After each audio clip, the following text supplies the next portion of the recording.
8:44 minutos, 7:44 en las Islas Canarias, y empezamos nuestra tertulia de lujo. Hoy con don Paco Hughes. Muy buenas. Con don Iván Vélez. Buenos días, ¿Qué tal están ustedes? Estamos. Bueno, ¿por dónde quieren ustedes que empecemos? Empezamos por derviches giróvagos. Vale, es un tema muy habitual en los bares. Ya saben ustedes lo que son los derviches giróvagos, esos danzarines turcos que ponen las manos así, una para arriba, otra para abajo, y que tienen un gorro que parece una maceta y se ponen y unas túnicas y se ponen a dar vueltas y vueltas y vueltas y entran en trance dando vueltas, ¿no? Ayer en las manifestaciones en Turquía pues había un derviche giróvago ataviado con una máscara de gas haciendo el derviche delante de las fuerzas policiales, y hay una foto que la he retuiteado antes, magnífica, donde se ve a un policía con un bote de gas pimienta echándole en la cara al derviche y esas cosas. Erdogan es cualquier cosa, es un autócrata, pero desde luego de tonto no tiene un pelo, y dice, si la Unión Europea da golpes de Estado anulando candidatos presidenciales que le incomodan en Rumanía, pues ¿por qué no voy a hacer yo lo mismo? Y le ha detenido al candidato opositor a las presidenciales, acusándole con testimonios secretos de terrorismo, después de haber intentado anularle la candidatura diciendo que es que su título académico le faltaba una póliza, entonces no era válido, entonces según las leyes turcas no puede presentarse. En fin, vamos, que se le ha quitado de en medio, ¿no? Al alcalde de Estambul. Pues eso parece, ¿no? Se ha mirado en el espejo europeo y ha sacado en el espejo Unión Europeísta, ¿verdad? Siempre se confunde Europa con la Unión Europea y son cosas completamente diferentes, no son coincidentes por lo menos, ¿no? Así que bueno, pues veremos a ver hasta dónde llega Erdogan. Yo quiero recordar que Turquía, y podemos ponernos hasta cervantinos, era pues el punto de apoyo para establecer la alianza de civilizaciones por parte de Rodríguez Zapatero en su momento, para que veamos la puntería que tiene el socialdemócrata. Pues yo creo que Erdogan ya cumple las condiciones para entrar en la Unión Europea, totalmente, ¿no? Después es un autócrata, ¿cómo dicen? Autócrata beligerante. No, yo creo que es en Turquía además se da yo confieso que con Turquía me pierdo un poco, porque ahí se conectan de un modo, claro, se conectan muchos mundos, ¿no? La Unión Europea, Oriente Medio, y bueno, tiene su complicación.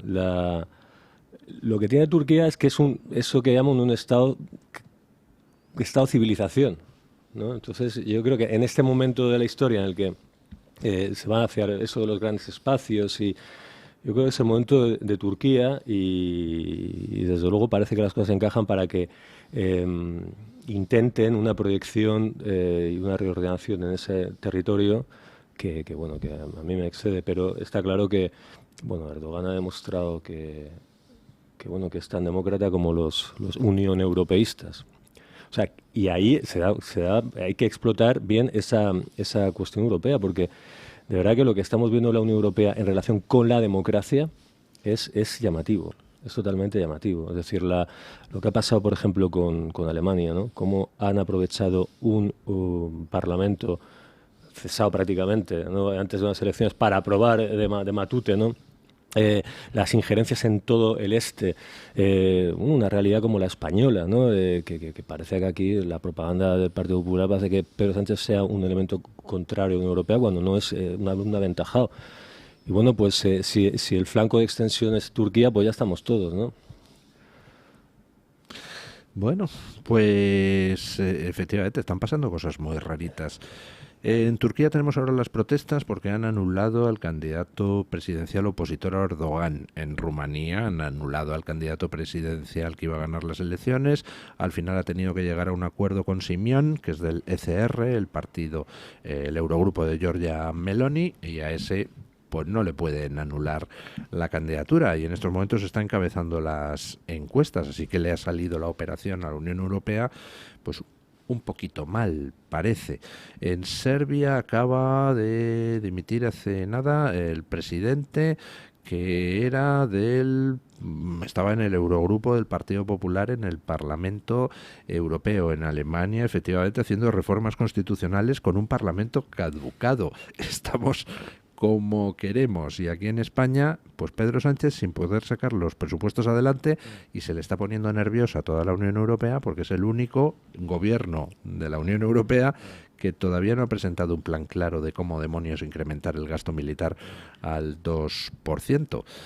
Y eso es lo único que no se puede permitir Sánchez, el recibir una orden desde Bruselas y no acatarla es un problema para él.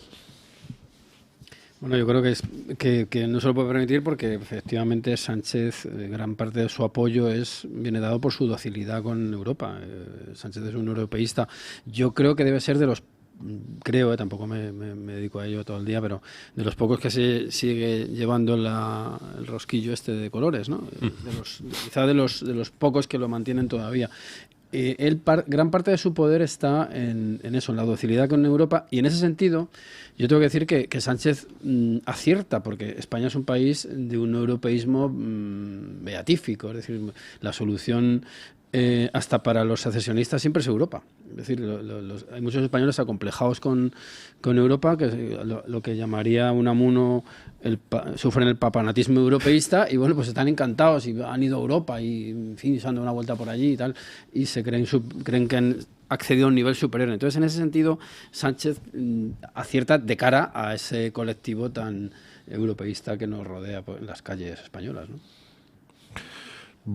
Yo cuando voy a los bares veo a todo el mundo con las banderas europeas allí. No, yo no digo que los bares estén llenos de banderas europeas, pero sí sé que los españoles son... ¿Los españoles o la clase ilustrada? Yo diría que casi gran parte de los españoles son pues europeístas absolutos por ciertos complejos históricos, ¿no? Y además las encuestas creo que lo demuestran, ¿no? Se identifica Europa con lo moderno, claro, y con lo bien hecho y con lo democrático. Había otras declaraciones de Ayuso que como reñía a Sánchez, porque Sánchez no seguía las indicaciones de Europa. Y Europa siempre es la maestra correcta, ¿no? Es la madre que nos indica. No podemos equivocarnos si seguimos lo de Europa. Yo te recordaba en un artículo mío perpetrado, y perdón por las ideas, que no tengo más referentes que yo mismo. Claro, si no se cita usted mismo, no, ¿quién le va a citar? No tengo más de tirar. Pero es que no me acuerdo que Hernández Mancha sacó un libro, unas memorias, el año pasado, anterior, y él contaba que el Partido Popular se llama Partido Popular porque no tenía nombre y le pusieron el de Europa. Es que hasta ese punto llega, es decir, entonces, y como la ideología dominante de la derecha actual ha sido el neoliberalismo, en versión internacional y en versión económica, y... Yo es que todavía no sé qué es el neoliberalismo. Bueno, pues es que yo cuando estudié económicas, claro, todos los profesores eran socialdemócratas y el neoliberalismo era lo malo. Entonces tú mismo le cogías a la palabra un cierto reparo, ¿no? Quiero ser como estos... Por eso es que lo de neoliberal era como facha, pero, sí, bueno, en el terreno así económico. Pero ¿no? la realidad es que era algo. era algo. Entonces, era una ideología incorporada de fuera, también en lo internacional, en la visión del mundo, pero también la historia española. Y todo el leitmotiv era, tanto de Aznar como de Rajoy, fue cumplir con los criterios, parecernos a hacer las reformas para que podamos. Y eso yo creo que venía sobre un complejo, pues bueno, de la sueca, de López Vázquez, de que lo verde empieza a los Pirineos, todo lo bueno. Y por fin hemos entrado en Europa, decía. ¿Dónde estábamos antes? Ya somos europeos. Y ha quedado la gente no está ahí con las martingalas estas, pero sí que yo creo que como cuando es como un limón que se va echando, ¿no? La gente al final, pues Europa le suena bien. Tú le dices a alguien, hombre, no sé irte a Europa, pero reconsidera Europa, y te dicen, hombre, ya este es un extremo. pues es un extremista. Europa suena bien, es una palabra que suena bien. Incluso los secesionistas españoles siempre dicen que dónde empieza África y dónde deja de empezar, en el Ebro, dicen los de Torra y demás ralea, ¿no? Es decir, que casi no ser europeo es un insulto y te convierte en africano, esas cosas, claro, esas tonterías. Ese tema que tú lo dominas bien, yo el otro día me releí el libro el de Pompeyo Gener. Sí. El de Herejías. ¿Cuál? Herejías. Herejías. De Pompeu Gener. Bueno, ese libro es alucinante. Perdón, no sé quién es Pompeu Gener. Pompeu Gener es un escritor de final del siglo XIX catalanista, que no es separatista. Separatista al final dice, si nada de esto sale, pues ya tendremos que pensar en irnos. Pero de un racismo cientifista de final del siglo XIX, evolucionista. Y, por ejemplo, ahí lees claramente, por un lado, la necesidad de diferenciarse catalán racial, que eso ha ido quedando, y luego también decir, no, es que nosotros sí somos europeos. Nosotros tendemos a parecernos a Europa, a recoger lo europeo, frente a eso, a partir del Ebro, que empieza pues ya lo periafricano, ¿no? La cosa ahí. Y yo creo que eso está en las ideologías de separatistas, está a la izquierda, está a la derecha. Pero no hay ni que irse a Gener, te puedes ir a Torra con los baches de ADN de hace 4 días, te puedes ir que había unos memes muy graciosos de Junqueras diciendo que había más proximidad con los franceses, claro, enseguida lo comparaban con Alain Delon y parece que había un choque importante, ¿no? Quiero decir que no, subyace en esta secta. Bueno, tiene Francisco Caja su magnífico libro en 2 tomos, La raza catalana. Que le dedica un capítulo a él, ¿no? La raza catalana es una obra interesantísima. Pero es que esta gente lo ha mantenido, Heribert Barrera, así, todos estos, que son los prohombres del secesionismo, pues bueno, creen que Europa es el paraíso y es una visión paleta de la vida, pero bueno, es la que manejan, ¿no? Y de hecho, Oriol Junqueras, pues en unas declaraciones avalaba la existencia de diferencias genéticas entre los catalanes y el resto de España. La verdad es que viéndole a él estoy dispuesto a darle la razón, sí. Ya, pero cuando lo comparaban con Alain Delon parece que había ciertos chirridos ahí en la comparativa, ¿no? Sí. Y luego ya por último hay que recordar que el golpista Puigdemont no se ha ido a tierras lejanas, como diría otro que viene a la cabeza, que es un gran benefactor de esta gente, ¿no? Se ha ido al corazón de Europa. Que es como diciendo, aquí está la democracia, aquí está la libertad, aquí está la tolerancia. Aquí quienes nos protegen, claro, los que nos acogemos a lo demócrata, venimos aquí. La Europa sublime, que decía Gustavo Bueno. Pero a mí yo mismo, cualquiera, no, es que esto lo dice Europa. ¿Cómo funciona en España? ¿Cómo despierta nuestra docilidad? Lo dice Europa. Entonces, bueno, si lo dice Europa, pues nada, para adelante. Claro. ¿Y quién es Europa? ¿Y cómo llegamos a Europa? Y solo muy recientemente se ha despertado un poquito de interés en las elecciones europeas. Un poco a raíz ya un poco de, a lo mejor, los patrios, esta pelea un poco por la interpretación de Europa, porque hasta ahora era lo de los del Río en el referéndum. Sí. Yo voy a votar lo que digan los que saben. Venga, para adelante, se vota. Por otro lado, si se vota lo distinto, también los europeos han demostrado, la Unión Europea ha demostrado la capacidad para desoír un referéndum y repetirlo. Y luego, además, Europa pues tiene un cuestionamiento interno evidente. Por ejemplo, la salida de Europa, aunque evidentemente no ha salido de Europa, del Reino Unido. Es decir, Inglaterra se va, pero en realidad no se va, porque el otro día cuando estaba en la mesita aquella de ver lo que había que hacer con respecto a Ucrania, estaban ellos también presentes. O sea, seguían siendo europeos para lo que les interesa, como es lógico, ¿no? Claro, y porque para la Europa de esta gente es una Europa ideológica. Entonces, el Reino Unido se va, pero si está en las políticas correctas, vuelve a ser Europa. Entonces, bueno, pues estos no eran unos fascistas que se habían ido, y unos ingratos, ¿no? Pero ahora, si están en lo correcto, pues ya son reintegrados, ¿no? De la idea que tiene la Unión Europea es una especie de imperio. Alguien dijo imperio benévolo y una cosa medio imperial y totalmente ideológica. Entonces, eres europeo si entras en una plantilla. Si no, pues no. Bueno, luego tienen claro, pues luego quieren que meter a Turquía, con lo cual ya es un absoluto disparate, ¿no? Bueno, hacemos una breve pausa publicitaria y nos vamos a hablar de las corruptelas del día, porque sigue el goteo de informaciones, pero dentro del goteo de informaciones hay una que me interesa especialmente, que es cómo, hablando de Europa, la Fiscalía, entre comillas, europea, pues parece que quiere retardar las investigaciones contra Begoña Gómez. Es curioso. Pausa y vamos a ello.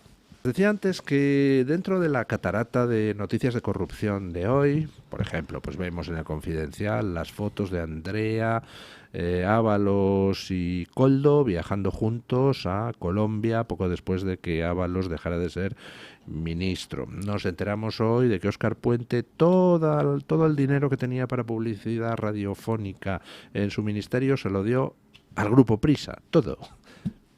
Con un par, querido Óscar Puente. Nos enteramos de que Aldama conocía el resultado del concurso de adjudicación del suministro de mascarillas en puertos del Estado 5 días antes de que ese concurso se resolviera. Pero de todas las noticias de corruptelas me quedo con una que es importante por lo metodológico. Cuando nos dijeron que la Fiscalía Europea intervenía para fiscalizar todo lo de la mujer de Sánchez referido al empresario Barrabés, porque había ahí fondos públicos europeos implicados, pues yo dije, malo, malo, malo. Porque ¿quién es la Fiscalía Europea? Pues la Fiscalía Europea es Sánchez, porque a los fiscales españoles de la Fiscalía Europea lo nombra Sánchez y los fiscales españoles se dedican a ver pues todas las investigaciones sobre posible desvío de fondos europeos en España. O sea, que si el gobierno de España desvía fondos europeos, quien investiga si lo ha desviado es el gobierno de España, que es quien nombra a los fiscales. Es una cosa espectacular. Y llevan 9 meses la Fiscalía Europea, entre comillas, investigando los manejos turbios de Begoña Gómez, y parece que la investigación se eterniza y el juez Peinado, que lleva en España la causa contra Begoña Gómez, ha dicho a la Fiscalía Europea, oiga, ¿qué pasa? ¿Cuándo van a enviar ustedes los datos sobre las posibles corruptelas con el empresario Barrabés, etcétera, etcétera, etcétera, ¿no? Bueno, pues esto recuerda, siempre que comentamos esta cuestión, a mí me parece que estamos ante un serial periodístico, político también, y que lo judicial, al final, como está controlada completamente la justicia, en lo serio, en lo importante, en lo que les afecta, pues las consecuencias son poco esperables. Volvemos otra vez a lo de Europa como final de toda esperanza, y no lo contrario. Yo me acuerdo, a mí, esas son esas cosas que te marcan hasta que te escarmientas. Cuando el Prusés nos decían, Europa vendrá y lo solucionará. Vendrá Europa. Europa, más Europa, más Europa. Bueno, pues Europa no pasó nada. De hecho, es refugio de rufianes. Y con esto igual, si esperamos que... No va por ti, Gabriel. No, sí. Ah, también. También va por ti, Gabriel. Pero al final, pues esto igual. Es que son unos lo importante lo tienen controlado, con lo cual pues no hay nada que esperar. Y usted no espera mucho de no las causas nada. judiciales. Esto es un serial periodístico para 2 o 3 medios que tiran para un sitio muy concreto y ya está. No va a tener ninguna consecuencia, ni en los votantes. ¿Usted cree, por tanto, que todas las investigaciones judiciales en realidad son trampantojos destinados a hacer creer a la gente que Sánchez va a caer? No, hombre, no, eso no lo creo. Y creo que hay, dentro de que no hay separación de poderes, hay forcejeos, hay personas, hay intentos, hay dignidades profesionales que se tratan de defender su profesión, la ley, ciertos márgenes. Pero que al final yo creo que las cartas están marcadas. Y entonces, por un lado, sí que creo que esto genera la idea de una oposición. Oposición es lo que hace el prior del Valle de los Caídos. Eso es oposición al sanchismo. Una oposición casi metafísica. El otro es, sí, Sánchez. Yo al final me están haciendo admirar a Ábalos. Me está empezando a caer bien, que yo ya me preocupa, porque a mí Ábalos porque Ábalos no me importaba nada. Yo lo veía un otro aparachic de estos del PSOE, pues con la pinta lo decía todo, y ahora veo en él pues una especie de reedición de los suspiros de España y Portugal, el personaje de Juan Luis Galiardo. Yo veo un tío que dice, coño, ¿qué imaginación le echa a la corruptela? Que coloca a su novia, o sea, sobrina, a sus ex, a su suegro. Es un corrupto y un jeta, pero es simpático, ¿quiere usted decir? Bueno, y que te hace comunidad. Y a su familia la coloca, y se acuerda del suegro. Y dice, no me deis más datos de Ábalos, que me está cayendo el candidato bien. aquel en Sudamérica, que su cartel electoral era porque yo me mojo, pero salpico, ¿no? Parece que es al salpico bastante, sí.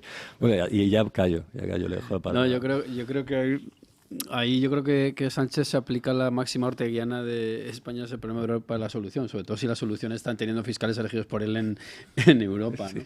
Y es verdad que en ese sentido yo siento ser un poco, no quiero parecer un aguafiestas el lunes por la mañana, pero esta gente que nos rodea, que acaricia con las manos la caída de Sánchez, pues paciencia, porque tiene todo bastante controlado. El ya está, que soltó hace tantos años cuando hablaba de cómo se manejaba la fiscalía, es que ya está. Y hay otra sobre fiscalía europea, encima europea, con lo que hablábamos al principio de la tertulia, ¿no? Que tiene esa especie de aval moral, que Europa es el mundo de las libertades. Sí, claro, por eso la llaman europea, claro, porque si la llamaran los fiscales de Sánchez para tratar de tapar las corruptelas de Sánchez, no tendría el mismo efecto, ¿no? Efectivamente, sí, pero el efecto es el que está buscando, que de alguna manera por arriba, hombre, es que este país tan atávico, vamos a ponerlo en son. ¿Y cómo se hace esto? Pues limpiando el expediente de la señora Begoña. Hombre, tampoco por ello hay que abandonar toda esperanza. Es un poco lo que decía Hughes, ¿no? Que siempre hay unos forcejeos internos hasta gremiales que pueden decantar la balanza hacia el otro lado, pero es cierto que subestimar a Sánchez me parece, y subestimarlo en el sentido de pensar que en Europa puede haber solución a esto o al golpe de Estado, a este tipo de cosas, pues es ser un poco ingenuo, porque este señor ha demostrado ya perfectamente quién es y de lo que es capaz. Y entonces, que creo que en alguna tertulia de esta radio en su momento ya hablamos de esa figura que él tenía colocada, o de esas figuras que tenía colocadas en Europa, pues él las va a utilizar en su beneficio, de eso no cabe ninguna duda. Bueno, ¿usted tiene esperanzas en alguno de los casos judiciales que están en estos momentos en marcha? ¿O como don Paco piensa que todo es yo tengo el pelo, teatro? Como decía Chabelo Vargas, completamente blanco, entonces ya no me creo algunos cuentos. Pues yo espero que pase algo, porque este gobierno me parece un gobierno absolutamente corrupto, pero más que por las paletadas estas de las colocaciones de amantes y de enchufillos y tal, pues por el tema de la amnistía y otros asuntos de altísima corrupción política, digo. Yo hago lo que puedo, soy un estoico. Sí, pero es que a mí yo no tengo esperanza, porque aparte a mí me parece es asombroso lo de esta gente, cómo están consiguiendo, por ejemplo, en Valencia, ¿no? Mazón tiene lo suyo, pero cómo han conseguido finalmente el Mazón asesino, sí, y repetirlo, y se ha ido de rositas, parece que se ha ido de rositas la gestión del gobierno, que es una gestión que... A mí me maravilla que el Tribunal Supremo todavía no se haya pronunciado sobre las querellas presentadas contra Pedro Sánchez, para admitirlas, inadmitirlas o algo, ¿no? Sí, pero la propaganda ya está, esto ya está, es aplastante. El único, el asesino, además asesino, llamarle asesino. No, es que ellos por un lado, había dos asuntos, que cada uno tenía sus palabras y sus cosas. Uno lo han ido apagando, y el otro lo van subiendo. Y ahora, pues bueno, en cualquier conversación, pues esas de bar, oye, sí, pero Sánchez, ya tiene que se tiene alguien que acordar, pero ya es ese esfuerzo, siempre contracorriente de, oye, pero no te olvides de, como decía, no te olvides de Haití, no te olvides de Sánchez, lo que hizo Sánchez, lo que hizo PSOE. Son una maquinaria, bueno, se conecta con lo de Óscar Puente con Prisa, es que manda expedientes, toda la pasta para Prisa, pero ¿cuánto dinero público se ha llevado esa gente? ¿Cuánto dinero público? Sí, millones y millones y millones para hacer su propaganda. Fíjese en el aspecto positivo, que es el que comentaba yo esta mañana. Es una noticia que nunca volverá a repetirse, porque como ahora el grupo Prisa está enfrentado a Sánchez, ya no le volverán a dar un euro. Vamos a ver quién le hace la felación más grande a Sánchez, porque son dos sectores. Yo te lo estoy haciendo así, ahora te lo vamos a hacer de otra manera, pero bueno, es que son enfrentados a Sánchez. Bueno, a ver, yo nunca he cogido el periódico ese y he visto un enfrentamiento. Es más, si se enfrentan a Sánchez, se enfrentan con el espíritu de lo que irá detrás de Sánchez, porque Sánchez al final tiene 1000 fusibles y Sánchez es otro fusible más. Sí, entonces al final, Sánchez, bueno, da igual, me acuerdo de Zapatero, volverá a otro. O nosotros o el caos, no importa, también somos nosotros. También son ellos. Entonces, al final, la cantidad de dinero que destina a la propaganda. Es alucinante. Entonces, al final, pues bueno, es que, digo, lo de... A mí lo que más me gusta de don Paco es ese optimismo por el futuro que desprende. No, lo que pasa es que... No, a ver, no. Es usted. No tengo ningún... Y voy camino de don Iván, de Chabela. El asunto es que... no, lo que pasa es que yo me molesta un poco, que no es el caso de hacer buen periodismo y sacarlas, porque es verdad que es un reguero diario que hay que contar, pero la narrativa política del antisanchismo mondilirondo, que es, no, es que este tío es muy malo, ahora vamos nosotros a heredar. Pero que siempre está que si, no sé, que si colocó a la sobrina, que si no sé qué, no, pero de Sánchez es el asunto de Valencia, el asunto de la amnistía. Y eso se ha dejado de lado, se ha institucionalizado, a otra cosa. Sí, es que entonces, ese es mi problema, que el antisanchismo es también sanchismo. Claro. Y yo creo que, pues eso, yo no soy muy pesimista con esto, pero soy optimista en cuanto a que va a haber un despertar político de los españoles y la gente se va a dar cuenta de que hay que rascar un poquito más allá. Bueno, y luego las condiciones de la realidad más cruda pues son las que pueden ir haciendo a la gente virar hacia otras posiciones ideológicas con respecto a temas muy concretos. Pero sí que es cierto que el manejo que tiene el PSOE, porque es el partido hegemónico del régimen, es el partido que lleva mandando en España medio siglo prácticamente. Porque cuando estaba Suárez ya le estaban haciendo la cama, aparte de Suárez, bueno, son todos los mitos que habría que analizar muy a fondo. Ellos han configurado en gran medida la ideología de los españoles en general, con respecto a muchos de los grandes temas, ¿no? La idea de paz que tienen los españoles. Ahora, por ejemplo, tienen que intentar darle la vuelta a la tortilla para gradualmente, colando por la vía de lo tecnológico, fijémonos la habilidad terminológica, acabar comprando armas y evitar la palabra rearme. Por cierto, me parece que has escrito hoy sobre el tema, o ayer, o no sé cuándo. O has tuiteado algo, me suena. No lo sé. o lo he leído en otro autor.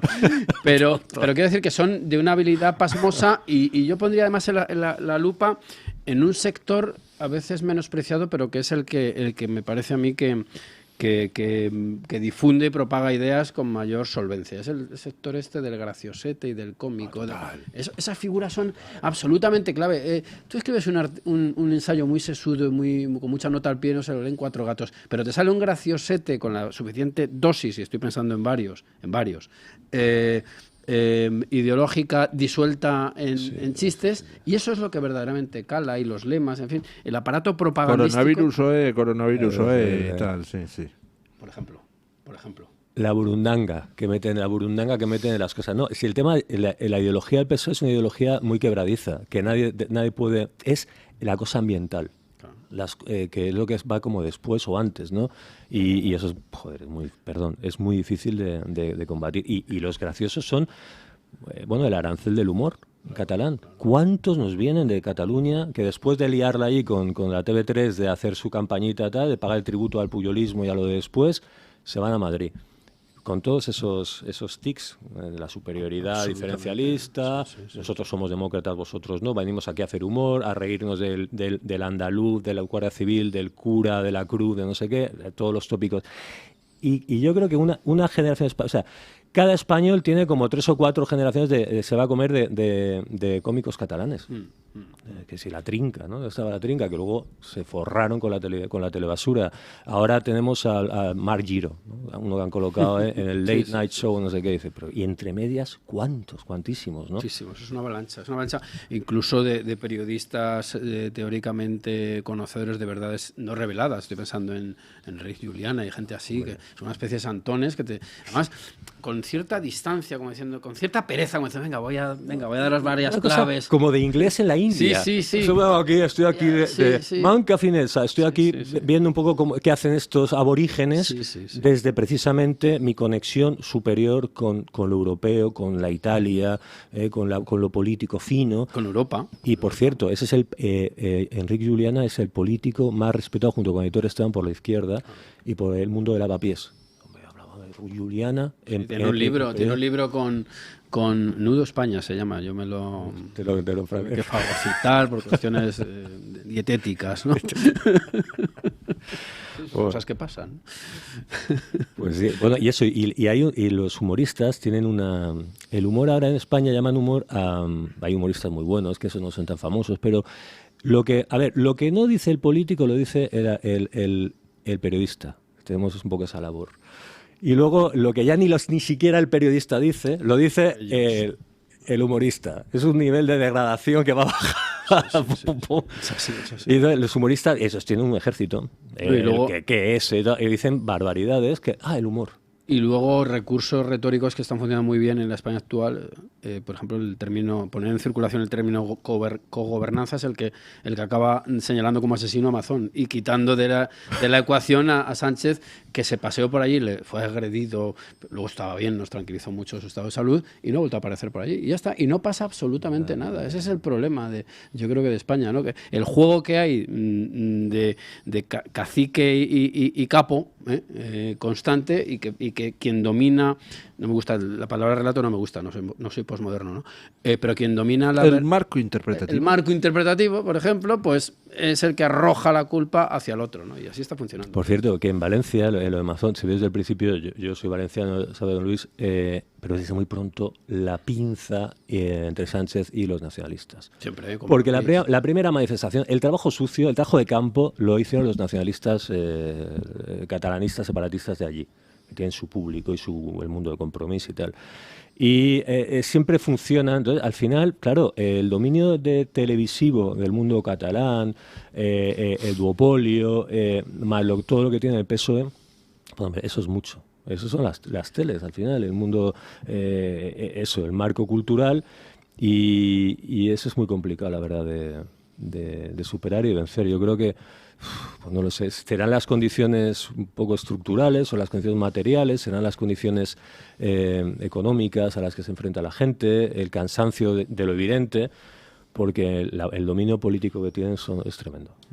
Yo es que cada vez que le oigo hablar con esa mirada tenebrosa al futuro, es que me acuerdo del chiste del pesimista y el optimista. Es que dice el pesimista, la situación está tan mal que vamos a terminar todos comiendo mierda.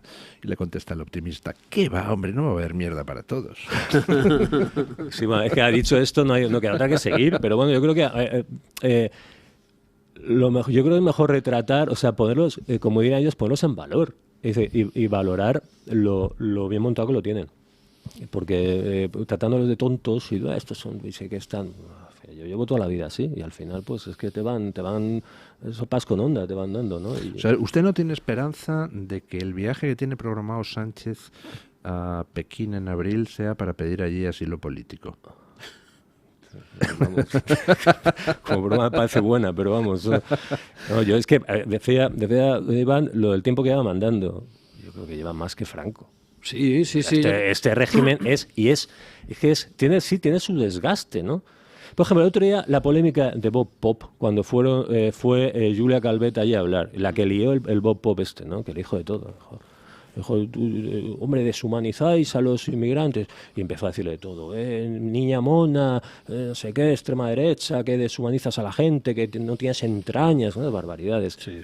Eso, Pop, es un destilado de tanta cultura ya que llevamos del mundo almodovariano. Como el mundo almodovariano es otra de las ramas que construyen como el imaginario ¿no? El gay desenfadado, que dice auténticas barbaridades de modo frívolo. Pues hombre, es que son muchas, que conecta con Lorca y entre medias no hay nada, y al final dices, joder, pero es que son muchas décadas ya creando, y bueno, pues eso, y el hartazgo de quien ve que es que no vamos a conocer otra cosa. No, y luego, con respecto a eso de las escalas, me siento aludido, las escalas históricas, ¿no? Y es que yo, lo digo por el otro día, me saltó en las listas de esta reproducción de YouTube, te salen sugerencias en vertical, ¿no? Y me salió una cosa, un debate, por llamarlo de algún modo, que tuvimos hace mucho tiempo, moderado por Pedro Insua, Fernando Paz, Juan Carlos Monedero y yo. Y yo le dije a Monedero que hablábamos de memoria histórica hace ya 10 años, o por ahí, hace ya muchos años. Y yo le decía que estaban las escalas ya niveladas, escalas temporales. ¿Cuánto dura el franquismo? Y yo decía, vamos a ver, el franquismo que empieza en el 36 o en el 39, acaba en el 75 o en el 78, porque si coges la horquilla más amplia son 6 años más o 6 años menos. Y entonces estábamos ya en la escala. Ahora ya sí hemos superado temporalmente este régimen al anterior, y es un momento perfecto para establecer ya comparaciones, parametrizar, por decir el palabra, ¿no?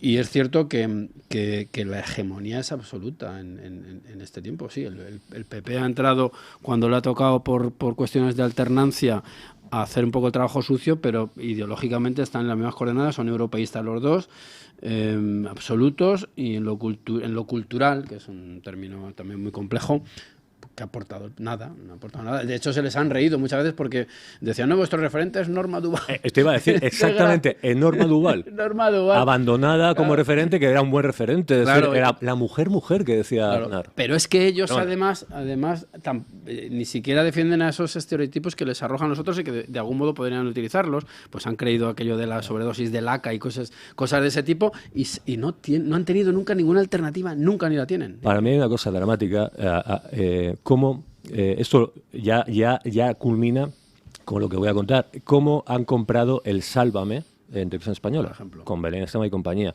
El Sálvame era un programa contenedor con muchas críticas, era basura, lo que queráis, pero era un programa bien hecho, muy efectivo, y que recuperaba, se quedó con todo el mundo de la revista del corazón. Sí. La Pantoja, la Jurado, todo ese universo.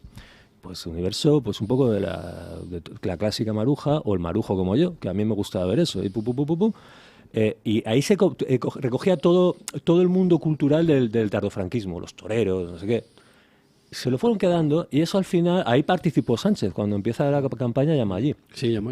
Y al final se lo acaba quedando Televisión Española, lo han ido haciendo progre feminista, transformando, y se lo van quedando. Y bueno, es que por no hablar, ya que estamos metidos creo que en el corazón del asunto, que es el tema propagandístico, por no hablar de las series pretendidamente históricas, que siempre es que son previsibles. Hay feministas recalcitrantes hace ya en el siglo XIX. Bueno, es una cosa tan descarada. Y todas eran aztecas. Sí. Han llegado al punto ya de había dos momentos como eliminar esa serie. Cuando el Cuéntame siempre llegaba y nunca terminaba de llegar. Momento, y ahora está en el momento en que hacen series históricas de sí mismos, como la serie de las abogadas, sí, de Manuela Carmena, ellos ya son personajes de serie histórica. No olvidemos que Sánchez tiene una serie sobre sí mismo, por esto que no ha podido colocarla todavía, pero esto ya es el sumum de su propia autoproducción, ¿no? Y lo que hablábamos de las escalas temporales, bueno, el franquismo, gran parte estuvo un poco a contrapelo en el marco internacional. Sí. E incluso internamente en el mundo universitario, etcétera. Bueno, ¿qué te voy a contar a ti? Bueno, a los oyentes, si no lo conocen, el libro de Don Iván sobre la CIA. Nuestro hombre en la CIA. Ese libro es fundamental. Hay sospechas serias de que la cultura europea del siglo XX la hace la CIA. Fundamentalmente. En cierto modo sí, en gran medida sí. Y el franquismo tiene, a partir de cierto momento, está un poco en campo contrario. Esto no, esto es que encima todas las corrientes históricas las tienen a favor, con lo cual... Todas, el PP por ese mundo de la escuela de negocios que tanto les gusta, que es British, una cosa muy paleta, la verdad. Yo es que es una cosa que me admira, ¿no? Cómo se postran de esa manera, ¿no? Y los otros, Europa, democracia, y luego el mundo yanqui completamente asumido, porque son anti-yanquis por algunas referencias casi de aquel mundo anti-OTAN que duró 5 minutos porque había que entrar, para eso entraron, para entrar. Pero luego se han agarrado a todas las emanaciones posmodernas norteamericanas. A mí no me gusta decir marxismo cultural porque eso es un tema ya que nos metería en otro berenjenal, pero es que asumen todo. O sea, es una papilla ideológica que se comen una parte unos y otra parte otros, y no hay alternativa, y hay que buscarla. Y, por ejemplo, yo creo que una de las alternativas de rebeldía, el caso de mayor rebeldía que he visto yo en los últimos años es el del padre Cantera, de Santiago Cantera. Por cierto, yo leí el libro que me lo recomendó Esparza, ahora que recuerdo, sobre España, esa especie de búsqueda de España en el mundo visigodo. Yo ahí tengo alguna crítica que hacer, pero no es el momento. Pero ese es el único hombre que se ha opuesto al sistema. Y claro, ¿de dónde le ha venido la puñalada? Pues de su propio entorno, de casa, como siempre, ¿no? ¿Quién lo ha echado, no? Eso yo lo pensé. Bueno, de casa con órdenes de fuera. Claro, que esa es la cosa que tenemos en España, ¿no? De la difícil soberanía, ¿no? Este hombre es verdaderamente el opositor. Es el opositor. Es El opositor, sí. Es una persona que tiene que someterse a pagar un precio alto, a la soledad y luego al apuñalamiento científico de los suyos, y que plantea una negativa de raíz. Eso es. De raíz. En lo formal, bueno, hay la anécdota que cuenta Luis Felipe Utrera Molina, que contó en Twitter. Eso es una cosa desgarradora, y es la imagen. Antes diríamos de Berlanga, pero es un Berlanga de terror. Es un Berlanga. ¿Qué anécdota? Pues en el momento en que se precinta la basílica, Santiago Cantera va a salvar el Santísimo. Y entonces Bolaños se va detrás de él porque acusa de rebeldía por querer hacerlo. O sea, hasta ese punto llega el intervencionismo y la... Entonces, cuenta Autora Moya que dice, yo dije que algún día conocerá al Santísimo. Yo creo que Padre Cantera debería pasar por estos micrófonos, lo dejo como sugerencia. Total. Creo que es una figura, al margen ya de las dosis de fe que tenga cada uno, me parece que es una figura de resistencia y de coherencia, pues con los verdaderos valores a los que está sujeto. Es que aquí lo asombroso es que siempre se da lo contrario. Entonces me ha parecido pues un tipo completamente firme contra todos. Y a ver cómo acaba la película. Bueno, no sé si el Padre Cantera o al Cardenal Cobo, ¿no? Es al que quizá habría los que dos. Yo creo entrevistar. que lo suyo es traerlos a los dos. Ahí lo dejo. Estaría bien, sí. Sí, Un cara a cara. Sí. Bueno, es que va a ser una cosa que no... Yo creo mucho ya en el fenotipo, que es una cosa que dice mucho en Twitter. O sea, hay No, si vas a acabar como los racialistas. Sí, no, me quedo callado, pero... No, tiene que ver usted como era el nombre ese, Pompeo. Como Pompeo Jenner. Esa disciplina se llama frenología. La frenología. Bueno, a ver, Francia. yo no voy por ahí. Pero hay unos tics. Hay ciertos tipos de gafas, no miro las suyas. Hay ciertas cosas. No, es como cuando los nacionalistas catalanes llevan las gafas de colores. Yo veía uno con gafas de colores y decía, ya, cuerpo a tierra. O la época que Antes se llevaba mucho la capucha en esos ambientes, la capuchita. La capuchita, o cuando se ponían con el traje de Tony Miro, que no sé qué ha quedado la marca de Tony Miro, todo eso de negro, ¿no? Y hay un cierto tic que puede ser fiscal de Sánchez, que no sé qué, joder, que tienen todos la misma pinta, que ya sé por dónde me viene. Pues mira, te voy a hacer una recomendación para leer. Gustavo Bueno tiene un análisis de las izquierdas y derechas por distintivos puramente sociológicos, la trenca, la no trenca, y es verdad que funciona bastante eso más de lo que parece. Hombre, claro, son símbolos de identificación con el grupo. Sí, eso es interesante. El componente sociológico tiene un enorme peso, más del que parece. Sí. Bueno, hacemos una pausa publicitaria y seguimos con la tertulia. Bueno,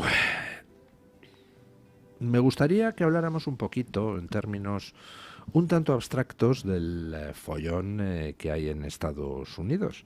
Estados Unidos, pues ya saben ustedes que tienen un sistema de separación de poderes que a pesar de los pesares todavía funciona.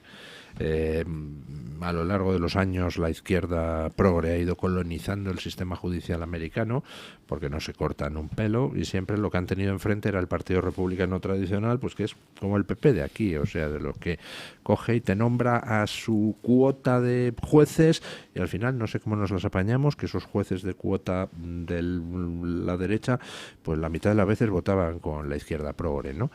Hasta que llegó Trump y empezó a reformar todo eso, cubriendo vacantes con jueces, pues hombre, verdaderamente serios y por supuesto no progres.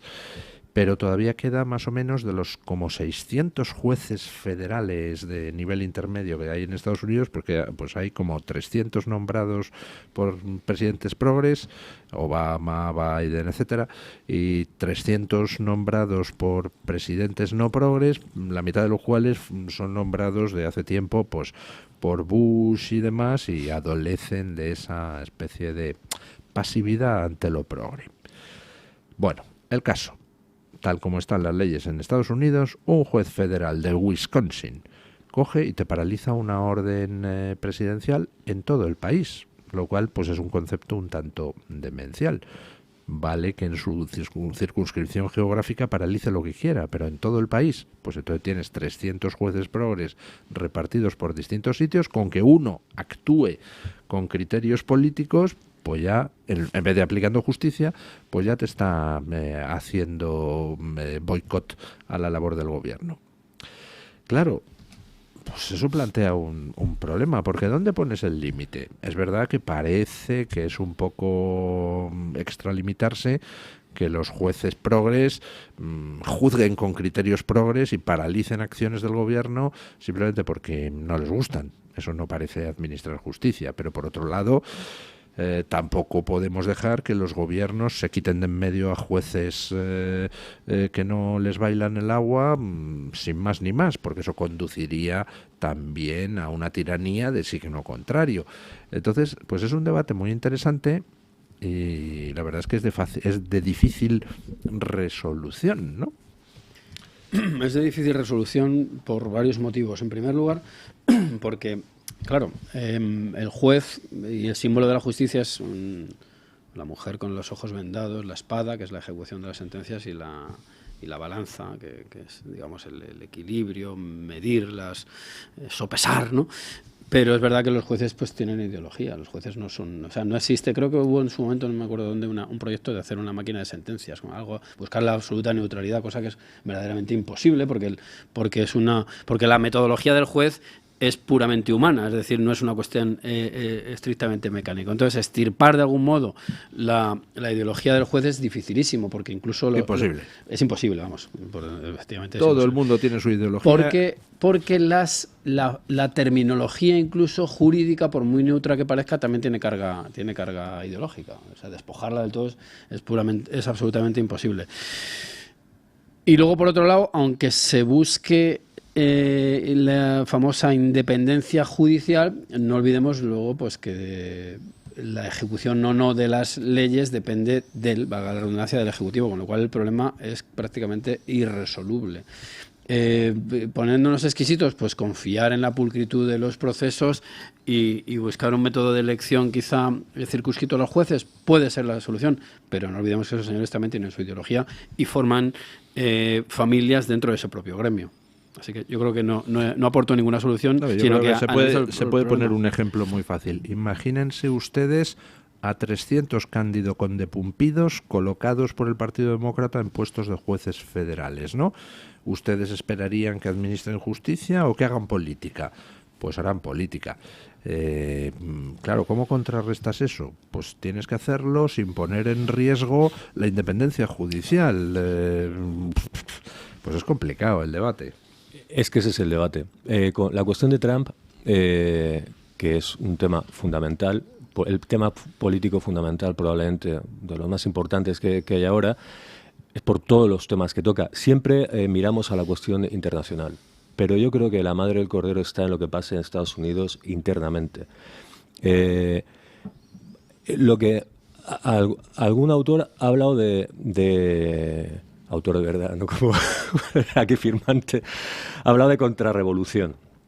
Y había en marcha una revolución constitucional, una revolución legal, y eso tiene un muy difícil arreglo. Y la cosa puede desembocar en esos debates de Kelsen, Smith, es decir, finalmente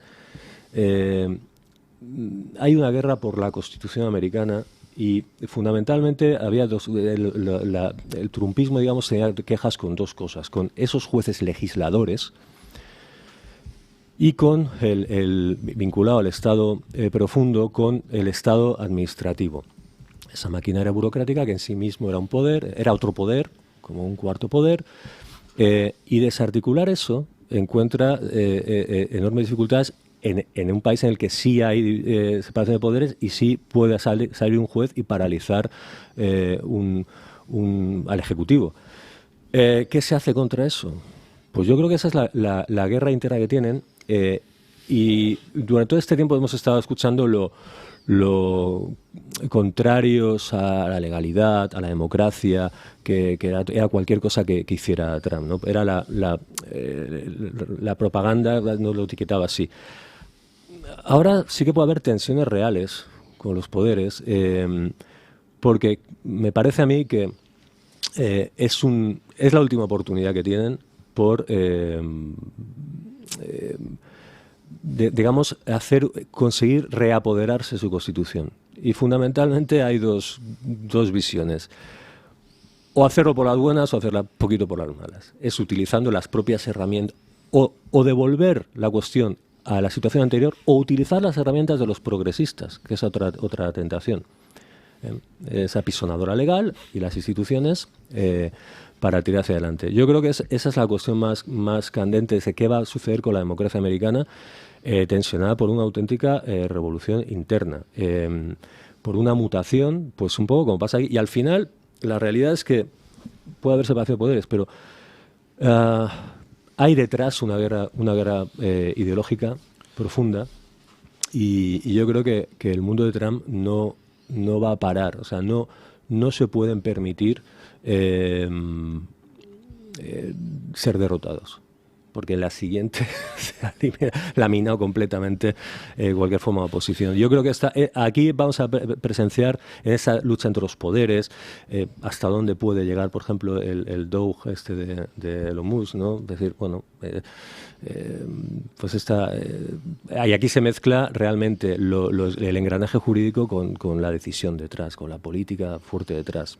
Y no sé, yo tampoco tengo más que, bueno, verlo, aprender, porque yo creo que hay una tentación de fondo, es decir, devolvemos la cuestión al estado anterior, saneamos lo que hay o utilizamos las herramientas que tienen para hacer política en sentido contrario.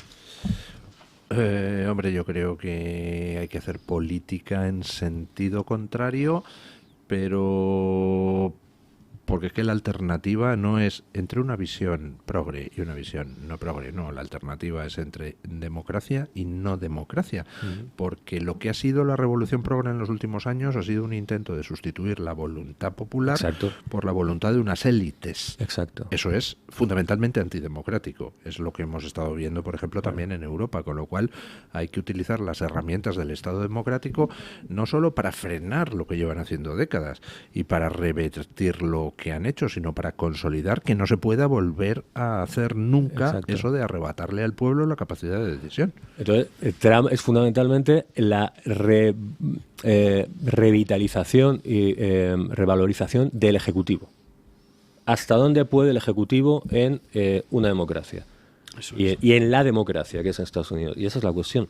Entonces, el gran va de retro es el populismo, porque reconecta una mayoría popular con el jefe de gobierno. Y entonces eso es el fascismo, ¿eh? Pues también es la democracia. Para esta gente dice, el fascismo, no, pues no, pero un gobernante con la legitimidad popular, 77 millones y pico de votos, en las condiciones en las que lo hizo, pues eso es la democracia. Y entonces Trump se enfrenta, en la primera fue derrotado, se enfrenta otra vez con todas las cortapisas posibles. Ahora tiene la ayuda tecnológica de Elon Musk, ¿no? Y de sus analistas, sus genios del ordenador y tal, pero una capa intelectual que también ha ido creando. Esa es una cosa muy curiosa también. Este segundo trumpismo tiene mucha más materia gris detrás, ¿eh? No son 4 adeptos y con su voluntad, sino hay bastante desarrollado. Y bueno, pues yo creo que es apasionante ver. Por eso, para mí lo más apasionante del trumpismo es la cuestión interna, ¿no? Esa lucha, ¿no?, del Ejecutivo. Una lucha contra el Partido Republicano tradicional, dice usted. Bueno, contra el establishment que incorpora al Partido Republicano tradicional. Igual que aquí, pues el establishment que son esos famosos rinos, ¿no?, republicanos solo en el nombre, o los never Trumpers, ¿no?, que son distintas, cualquier cosa menos Trump, que son varias formas de llamar a esa capa, y que luego tienen son los neocons en política internacional, ¿no?, que vamos ahí, sigamos con Ucrania, sigamos con tal, bueno, pues ese mundo, ¿no? Bueno, vamos a ver en qué acaba ese debate sobre la justicia en Estados Unidos. Básicamente hay dos caminos. El gobierno Trump tiene 2 caminos. El camino de intentar a algún juez que se está pasando especialmente en sus intentos de paralizar el gobierno americano, y algún juez que tiene vinculaciones claras con el Partido Demócrata, pues lo que le gustaría a Trump es hacerle un impeachment, una moción de censura y quitarle de juez, pero eso eso está previsto en el ordenamiento americano, pero eso es muy complicado porque les haría falta que 7 senadores demócratas apoyaran esa destitución de un juez. Por tanto, no creo que vayan a ir por ahí los tiros. Bueno, aunque nunca se sabe. Segunda cosa, ¿podría intentar Trump un cambio en las reglas simplemente para introducir algo que a mí me parece de sentido común? Si un juez federal en Wisconsin paraliza una orden presidencial, pues bueno, la paraliza dentro de Wisconsin a la espera de los recursos, pero eso de que uno en Wisconsin pueda paralizar una orden presidencial en todo el estado, pues parece un poco raro. Entonces ese cambio normativo, no sé cuáles serían los trámites, si tiene las mayorías o no tiene las mayorías, sería una vía. Y la otra alternativa, que parece que es por la que va de momento Trump, pues es la batalla ante el Tribunal Supremo. Un juez de Wisconsin le paraliza no sé qué orden. Bueno, pues él recurre al Tribunal Supremo y el Tribunal Supremo, caso por caso, tendrá que decidir, que es lo más limpio desde el punto de vista democrático y de separación de poderes, pero por supuesto tampoco es ajeno a la batalla política, porque cuando el Tribunal Supremo ha fallado en favor de Trump en la legislatura anterior, pues los ataques desde el mundo progre eran claro, porque como él ha nombrado a para cubrir varias vacantes, pues entonces ha cambiado la correlación de fuerzas y todo eso. Es decir, al final es todo batalla política. Claro. Remite un poco a lo que decíamos de Sánchez paralelamente con Europa. Si tú eliges, pues... Y lo que pasa en España. Finalmente, a veces yo participo también de eso, un poco el idealismo democrático, ¿no? Bueno, si tenemos diputado de distrito y no sé qué, la cosa está resuelta. Bueno, es mucho más complicado. Y al final... mire cómo está el Reino Unido para ver si la cosa está resuelta con diputados de distrito, ¿no? Eso digo, depende del distrito, ¿no? De muchas cosas, ¿no? Pero al final, bueno, pues igual que aquí en España, al final aquí estamos a lo que diga el Constitucional. Sí. ¿Quién manda el Constitucional? Bueno, pues entonces al final y ahí por la Corte Suprema, hombre, Trump, los nombramientos que hizo Trump fueron la gran conquista política del primer mandato. Que la gente era, bueno, tal, mete aquí. Y por eso la lucha que hubo con uno de esos, no sé si era Cava, ¿no? La cuestión cómo utilizaba el feminismo para impedir el nombramiento. Porque tenía una historia en la universidad. Bueno, esas fueron grandes batallas de poder en las instituciones, y es ahí donde Trump tiene, porque claro, el resto son décadas y décadas de contra-establishment, digamos, ¿no? Y bueno, pero al final no estamos tan lejos de lo que pasa aquí. Aquí estamos a lo que diga Pumpido. Así es. Con su toga manchada por el polvo del camino, ¿no? Como si hubiera estado en el Rocío. Sí, me recuerda al Rocío siempre. Sí, falta el río Quema de por medio y los caballos. Como la llevaría Carmina Ordoño después del Rocío, que en paz descanse. Lavándose los pies Sí. La toga la tiene el conde ya Pumpido, vamos. ¿Cómo era la sevillana esa? Sueñan los pajarillos con el río Quema. Pues eso. Y las carretas y tal. Ese era Pumpido. Tiene unas canciones muy transgresoras, Mártires del Compás, contra este tipo de cosas. Pero bueno, ¿Quién es Mártires del Compás? Un grupo un grupazo andaluz, Mártires del Compás. No había oído hablar nunca. Que siempre mete una cuña musical. ¿Qué pasa? ¿Son amigos o qué? No, que yo los escuchaba, ¿no? Que tenían ciertas críticas hacia el Rocío y hacia Lucas de Alba. Esto. No se ponga aquí a criticar el Rocío, que nos yo no queman la emisora. Que tenían críticas ellos al Rocío, a ciertos aspectos sociológicos del Rocío, concretamente. Bueno. Sociológicos, no de fe, nadie se ofenda. Vale. Bueno, una última cosa que me gustaría comentar, que me ha llamado mucho la atención, el inesperado y sorprendente e intenso aumento de la natalidad en Israel a raíz del 7 de octubre, del pogromo del 7 de octubre, que han hecho así los nacimientos, ¡rum!, han repuntado hacia arriba a partir de 9 meses después del 7 de octubre, y lo comentaba yo en las noticias en el sentido de que se suele muchas veces decir que es que en las sociedades occidentales pues la gente tiene pocos hijos por la falta de futuro económico. Es justo lo contrario. Los hijos los tienen precisamente aquellos que tienen dudas sobre el futuro. Aquellos que ven un entorno hostil reaccionan, porque lo llevamos en los genes, teniendo más hijos. Los que ven un entorno nada hostil, pues directamente tienden a tener 2 hijos, un hijo, o no tener ninguno y tener un perro, ¿no? Bueno, yo creo que en este caso añadiría a esa interpretación el hecho de que Israel pues se ve amenazada, y todo el mundo sabe que las sociedades se construyen con seres humanos, no se construyen con ideas únicamente y con ideales. Entonces, la nación biológica es una realidad, que aquí está completamente olvidada, pero sin nación biológica no hay ni separación de poderes, ni ayuntamiento de poderes, ni nada. Simplemente desaparece. Y entonces, ellos entiendo que esta es una reacción frente al intento de aniquilación que padecen. Entonces, pues si sigue habiendo israelitas, pues seguirá habiendo Israel. Si no los hay, esto parece una perogrullada, pero se olvida, pues adiós. Que saquen los españoles sus consecuencias pertinentes. ¿A usted le sorprende ese aumento de la natalidad? No lo conocía, y la verdad es que pues de primeras dices, pues sí, porque con ese shock, lo último que... Pero claro, pero es verdad que... Bueno, es que, a ver, el término nacionalismo en esta mesa... no somos una mesa, no formamos una mesa que no somos muy contrarios, y el Silicon Valley del nacionalismo está en Israel. Entonces, yo creo que ahí tiene muy clara la idea de supervivencia, desde luego.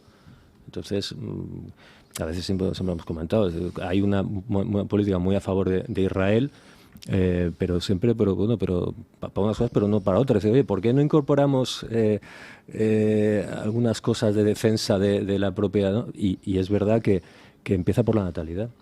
Hablábamos antes de los separatistas catalanes, ¿no? Esta gente forzando la voluntad del vecino, obligándole a hablar, quitándole de su lengua y tal y cual, y se han olvidado de tener hijos. Sí. Entonces,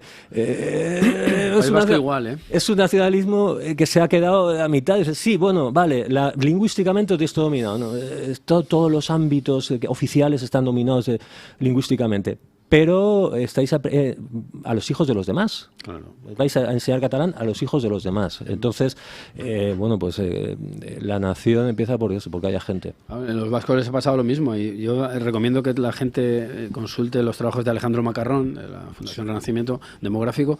Son demoledores, es decir, y esto va en contra, por cierto, de las tesis de los fundadores de esos nacionalismos, que lo basaban todo en cuestiones biológicas y tal. Es que ya la biología no existe, es decir, si no hay reposición de vascos y catalanes racialmente puros, vamos a ponernos en sus perspectivas verdaderamente repugnantes, pues no hay nada que hacer, señores. Y luego intentar meter en vereda a los otros, pues ya veremos cómo acaba la cosa en estos dos casos. ¿Cómo se dice aberrieguna en árabe? No tengo ni idea. Pues habría que empezar a buscarlo. Bueno, don Eric Gutiérrez, ¿qué dicen nuestros oyentes? Pues don Luis, lo primero que voy a hacer va a ser recordarle la libre encuesta de hoy. A los oyentes de Mañanas y Libertad les preguntábamos cómo valoraban el tiempo que dedicamos a información internacional en el programa. Si es mucho, si es poco, no sé si los tertulianos se quieren mojar. Más que cómo lo valoramos aquí, ¿cómo valoran ustedes que se hable mucho de tema internacional últimamente en España? Bueno, yo creo que es necesario, porque a veces somos un poco aldea al margen del mundo, y yo creo que está bien, vamos. ¿Don Iván?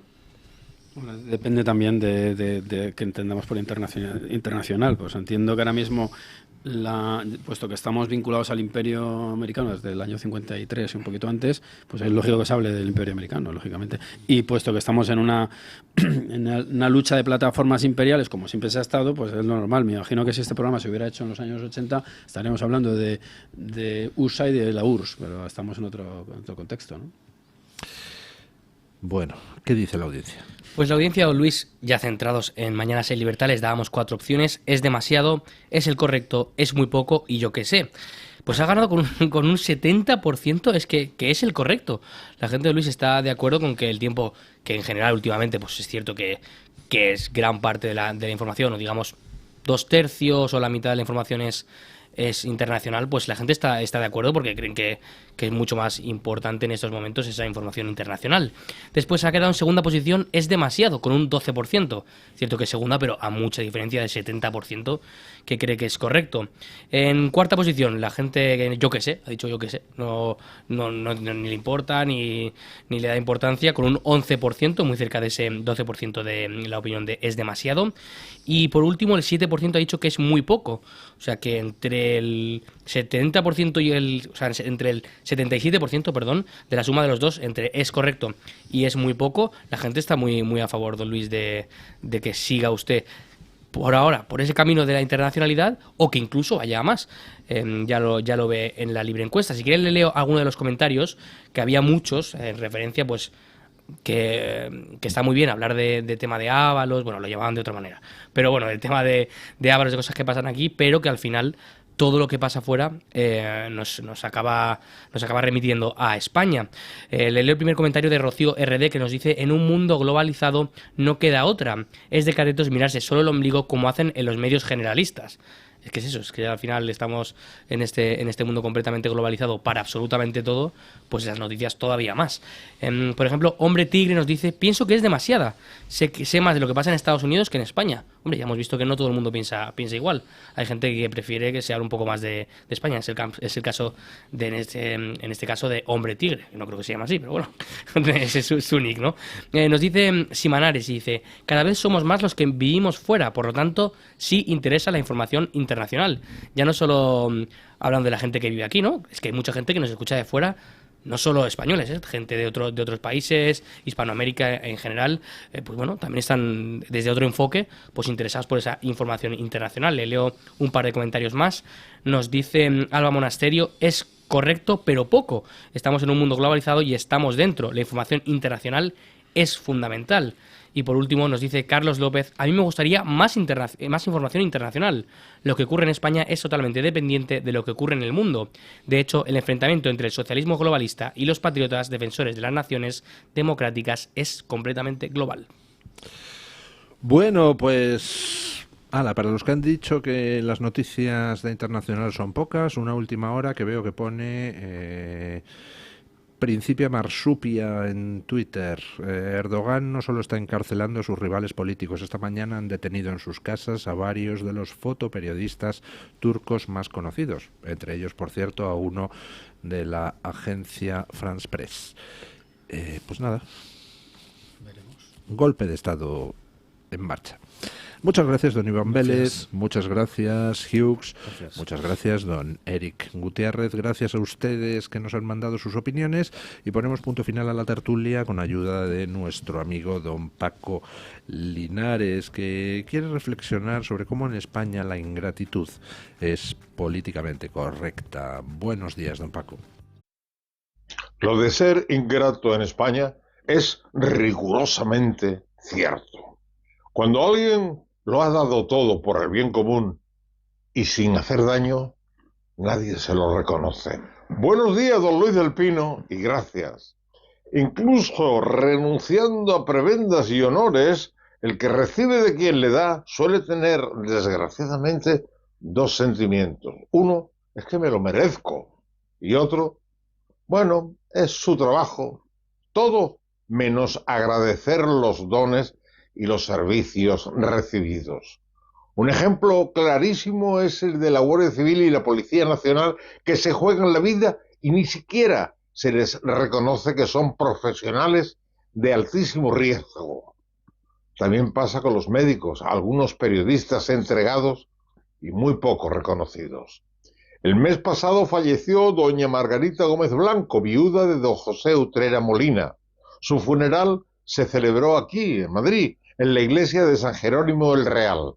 Ni fueron autoridades, ni nadie que yo sepa, perdonen si me equivoco, de la Cofradía de la Esperanza de Málaga. Doña Margarita tuvo 8 hijos. fue camarera de la Virgen de la Esperanza y enorme apoyo de uno de los hombres más honrados y buenos que he conocido en política, don José Utrera Molina, que nació en Málaga.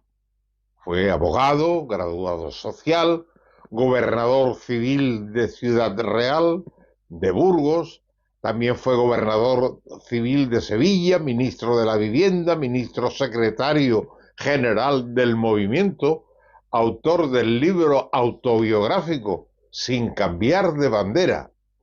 En abril de 2016, el Pleno del Ayuntamiento de Sevilla decidió retirar su nombre del callejero Avenida Utrera Molina en cumplimiento de la Ley de Memoria Histórica.